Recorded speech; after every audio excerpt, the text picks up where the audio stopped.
Hi guys, well today I want to make a short video with my observations on increasingly popular tiny Xteink X4 e-reader.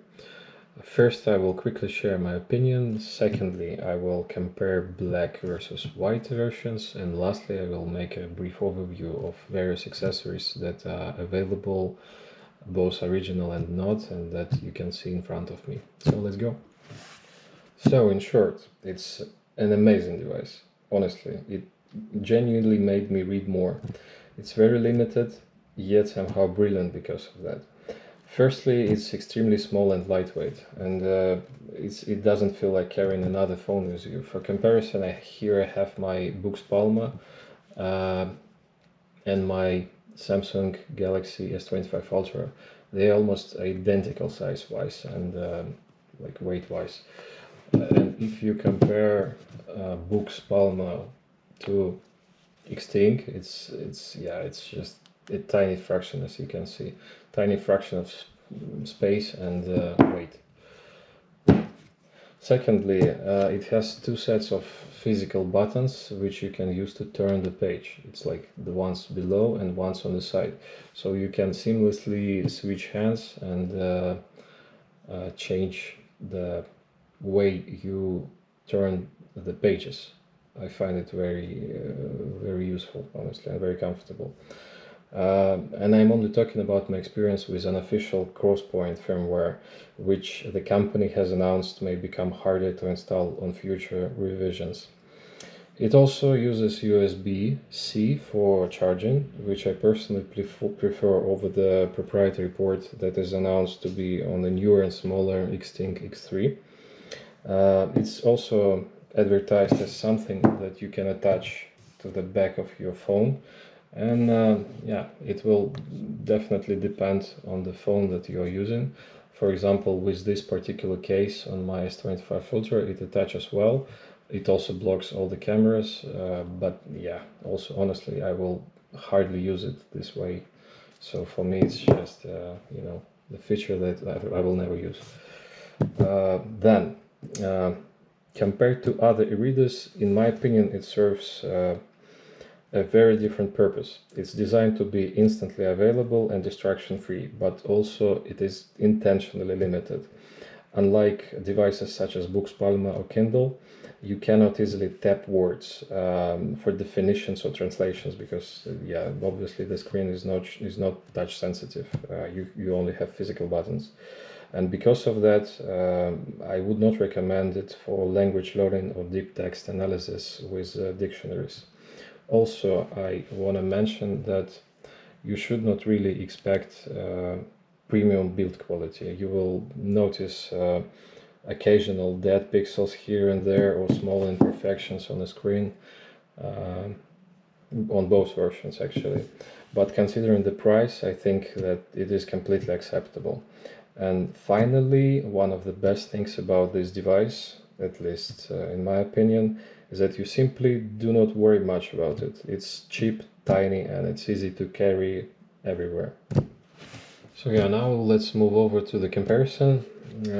I want to say that the black version attracts fingerprints and smudges much easier than the white one.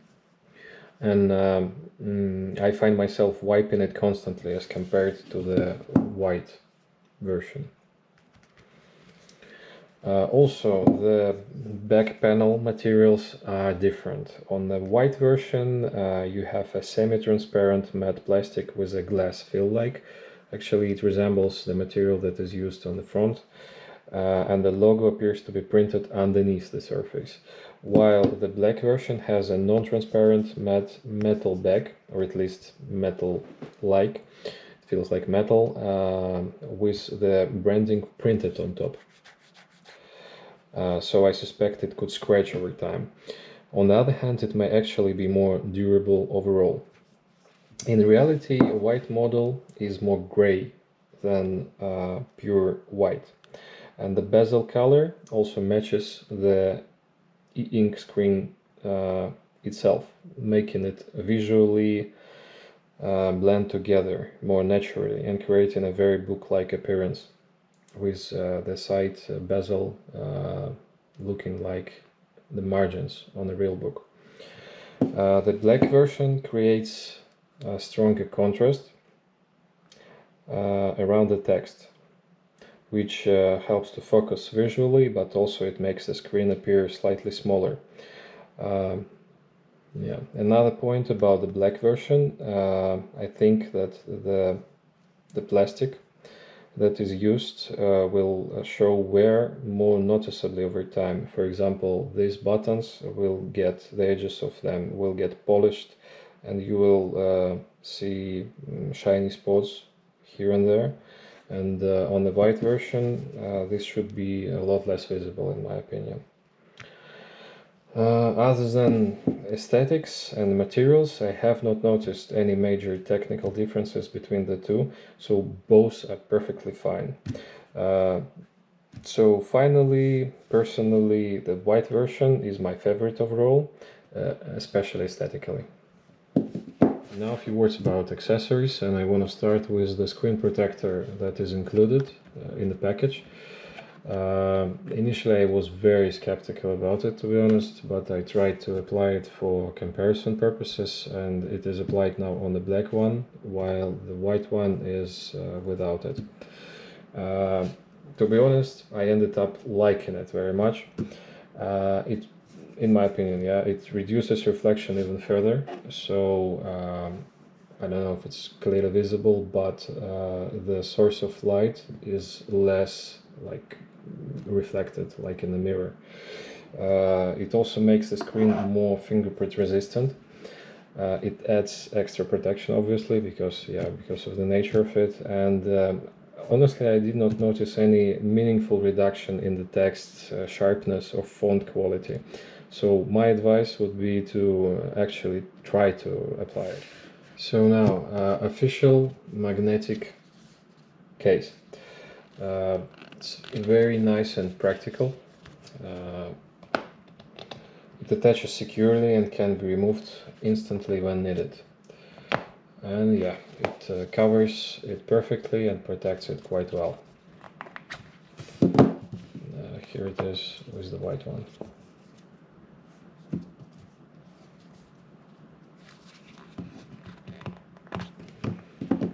Official magnetic reading light.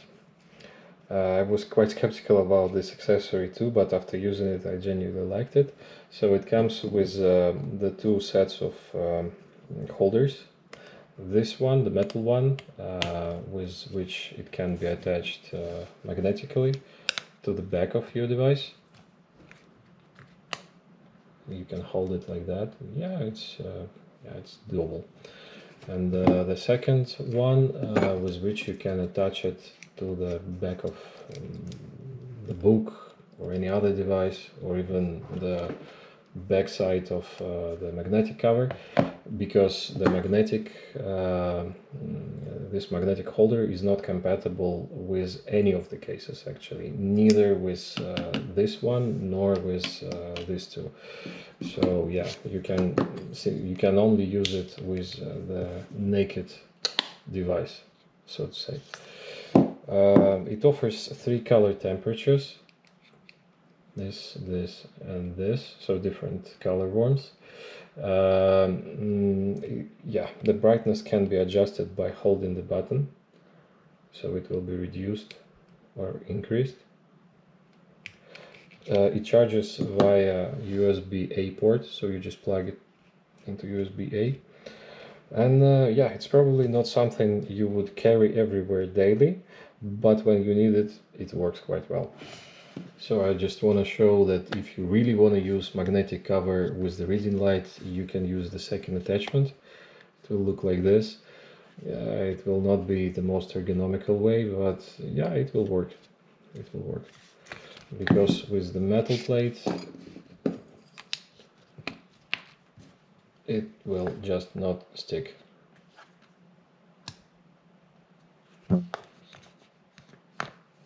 And same goes for these two protective cases. So protective cases. Here I have official gray Xteink protective case and an official transparent case. The official gray hard case, it feels more rigid and premium, but it's harder to put on and remove. I will show it with the black one. Yeah.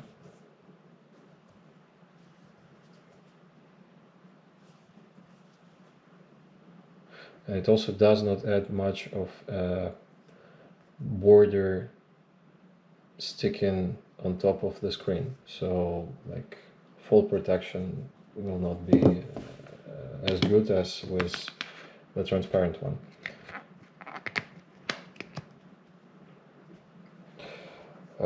Transparent one provides more protection overall, but also makes the device noticeably bulkier in my opinion. And also I need to say that neither of these two cases is compatible with magnetic case. So yeah.